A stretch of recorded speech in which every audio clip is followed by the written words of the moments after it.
Shalom, selamat malam, selamat hari Sabat. Senang sekali dapat berjumpa dengan saudara-saudara sekalian. Pada malam ini, kita sudah memasuki pada malam ke-6. Sebelumnya, dari malam pertama kita sudah mendengarkan khotbah dengan judul Benarkah Allah Ada? Oleh sahabat saya, Miracle Samsudin. Dan pada malam kedua, dengan judul Benarkah Allah Ada? Benarkah Alkitab Firman? Oleh sahabat saya, Claudia Karamoy. Pada malam ketiga, dengan judul Permulaan dan Akibat Dosa. Oleh sahabat saya, Leticia Wewengkang. Pada malam keempat, dengan judul Gereja Allah yang Benar. Oleh sahabat saya, Timothy Runtuwene. Dan tadi malam ke-5 dengan judul Bagaimana Harus Berdoa. Oleh sahabat saya, Deva Woworuntu. Dan pada malam ini, judul khotbah saya adalah Baptisan yang Benar. Mari kita satu dalam doa. Tuhan Yesus, terima kasih sekarang kami akan mendengarkan firman-Mu. Inilah doa kami Tuhan, dalam nama Yesus. Amin. Apakah perlu baptisan itu dalam hubungan keselamatan manusia? Apakah sebenarnya baptisan itu? Siapakah yang harus dibaptiskan? Apabila seorang anak kecil mati tanpa dibaptiskan, akan hilangkah ia? Demikianlah beberapa banyak pertanyaan yang dikemukakan orang tentang baptisan.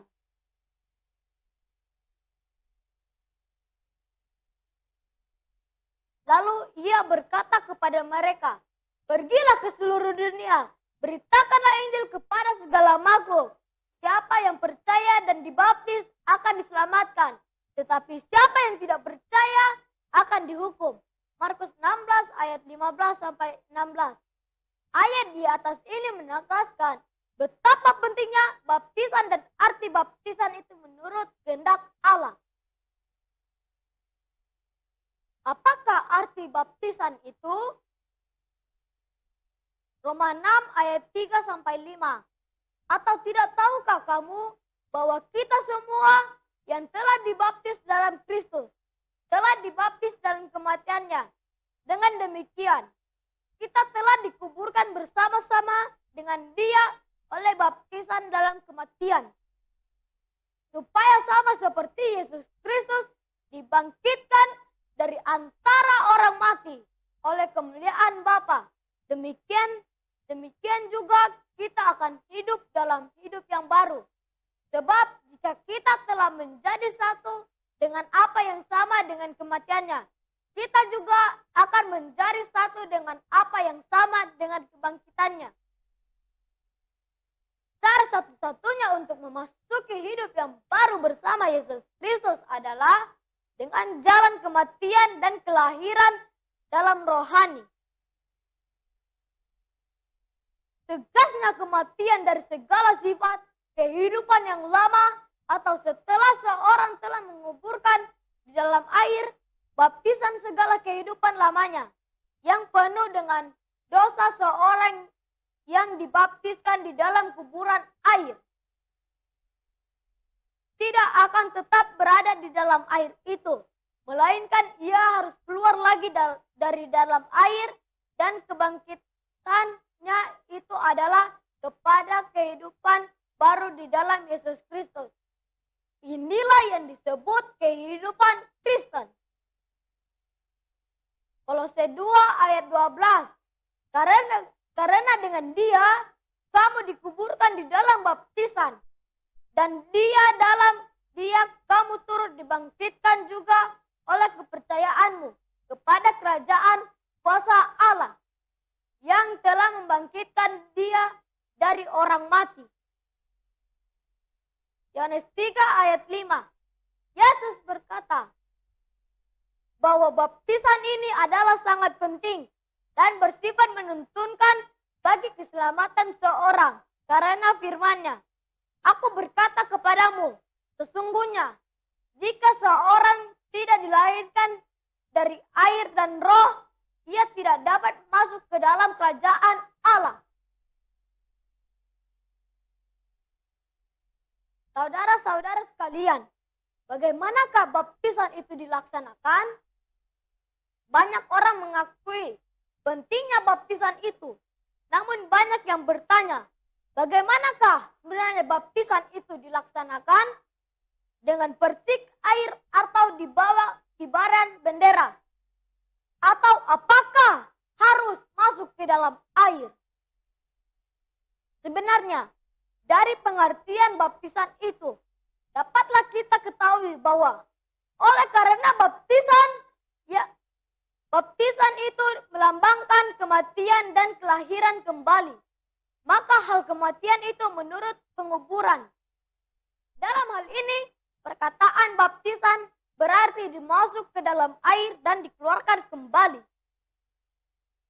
Sebagai dalam Yohanes 3 ayat 3-5, bahwa baptisan itu adalah tanda berakhir sesuatu kehidupan. Maka hal ini berarti bahwa bagi orang berdosa, berakhirlah cara kehidupannya yang berdosa itu. Kalau begitu, bagaimanakah baptisan itu dilaksanakan? Dalam Alkitab telah dinyatakan bahwa tidak banyak cara melaksanakan baptisan itu. Satu Tuhan, satu iman, dan satu baptisan. Efesus 4 ayat 5. Yesus telah menunjukkan cara baptisan itu yang sebenarnya.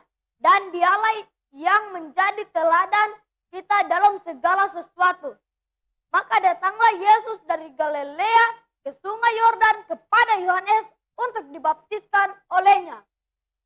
Sesudah dibaptis, Yesus segera keluar dari air, dan pada waktu itu juga langit terbuka dan ia melihat Roh Allah seperti burung merpati turun ke atasnya. Matius 3 ayat 13 dan 16. Dengan demikian saudara, jelaslah bahwa baptisan ini sebenarnya yaitu masuk ke dalam air dan kemudian keluar lagi dari dalam air itu. Apapun juga alasannya, maka baptisan yang lain dari yang tersebut di atas ini tidak sesuai dengan ajaran kitab suci. Matius 28 ayat 19. Karena itu, pergilah, jadikanlah semua bangsa muridku, dan baptislah mereka dalam nama Bapa, Anak, dan Roh Kudus. Ini berarti bahwa seorang yang dibaptis itu mengakui dan percaya akan adanya Allah yang Maha Kuasa dan menerima Yesus Kristus sebagai juru selamat pribadinya dan percaya kepada Roh Kudus yang mengubahkan tabiat kehidupannya. Perlu ditekankan lagi bahwa baptisan yang sebenarnya adalah menurut teladan dan petunjuk Yesus Kristus. Karena itu saja satu-satunya cara yang sesuai dengan arti baptisan itu, yaitu lambang mati dan Kristus dan bangkit lagi. Saudara-saudara sekalian, yang saya kasih dalam Tuhan, ada pertanyaan yang muncul. Pertanyaan ini telah banyak dikemukakan orang, terutama dari pihak orang tua yang langsung merasa bertanggung jawab untuk mendidik anak-anak mereka agar menjadi manusia beragama. Bagaimana dengan baptisan anak-anak? Yeskiel 14 ayat 20. Dan biarpun Nuh, Daniel, dan Ayub berada di tengah-tengahnya, demi aku yang hidup, demikianlah firman Tuhan Allah, mereka tidak akan menyelamatkan baik anak laki-laki maupun anak perempuan, melainkan mereka akan menyelamatkan hanya nyawanya sendiri karena kebenaran mereka. Pilihan dan keputusan untuk dibaptis bukanlah terletak pada orang tua, melainkan pada waktu itu sendiri. Walaupun orang tua bertanggung jawab mengajar dan mendidik anak-anak. Baptisan adalah bagi mereka yang percaya dan dengan pilihan sendiri menerima Yesus Kristus sebagai juru selamat pribadinya. Kisah Para Rasul 16 ayat 31. Jawab mereka, percayalah kepada Tuhan Yesus Kristus dan engkau akan selamat, engkau dan seisi rumahmu. Kisah Para Rasul 2 ayat 38. Jawab Petrus kepada mereka, bertobatlah dan hendaklah masing-masing kamu memberi dirimu dibaptis dalam nama Yesus Kristus untuk mengampuni dosamu, maka kamu akan menerima karunia Roh Kudus.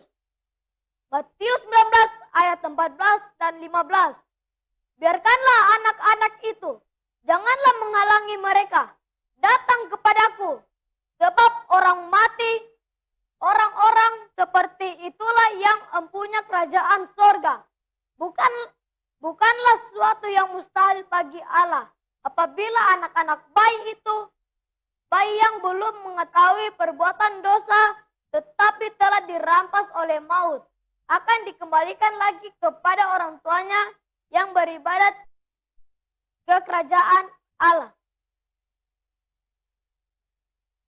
Ada orang bertanya, bagaimanakah dengan seorang pencuri di kayu salib yang tidak pernah dibaptis, tetapi mendapat tempat dalam kerajaannya?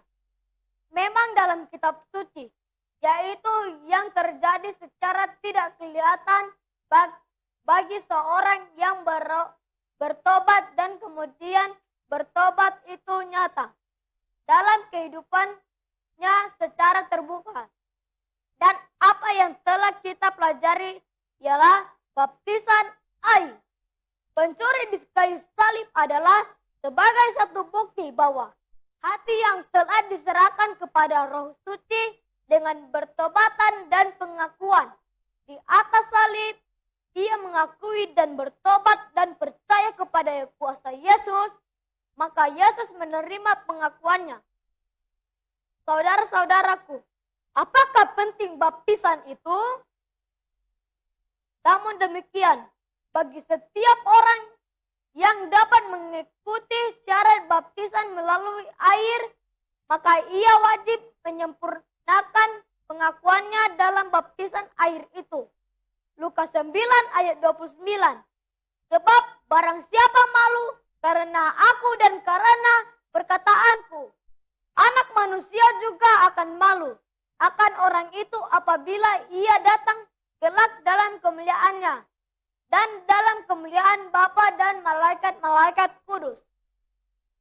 Baptisan itu sangatlah penting karena upacara itu merupakan tanda bahwa kita telah diterima menjadi anggota keluarga Allah. Baptislah adalah sesuatu langkah yang harus diambil dengan berani oleh tiap orang yang percaya dan menerima Yesus Kristus sebagai juru selamatnya. Demikianlah kamu bukan lagi orang asing dan datang melainkan kawan sewarga dari orang-orang kudus dan anggota-anggota keluarga Allah. Apabila seorang telah mengakui dan bertobat dari dosa-dosanya dan menerima Yesus sebagai juru selamatnya, beradalah maka ia harus menunggu untuk dibaptis. Saudara-saudaraku, setan berusaha menghalangi tiap orang untuk mengambil keputusan dan dibaptis. Tapi apabila saudara mau mengikuti Yesus Kristus dan rindu untuk diselamatkan, untuk hidup kekal dan menjadi warga negara kerajaan surga, janganlah berlambat, melainkan dengan kuasa Yesus Kristus terimalah keputusan itu. Dan sekarang, mengapa engkau masih ragu-ragu? Bangunlah, berilah dirimu dibaptis, dan dosa-dosamu disucikan. Kisah Para Rasul 22 ayat 16. Sebelum saya menutup khotbah saya akan membawakan sebuah lagu.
Yesus, terima kasih kami sudah mendengarkan firman-Mu. Biarlah firman ini dapat kami mengerti.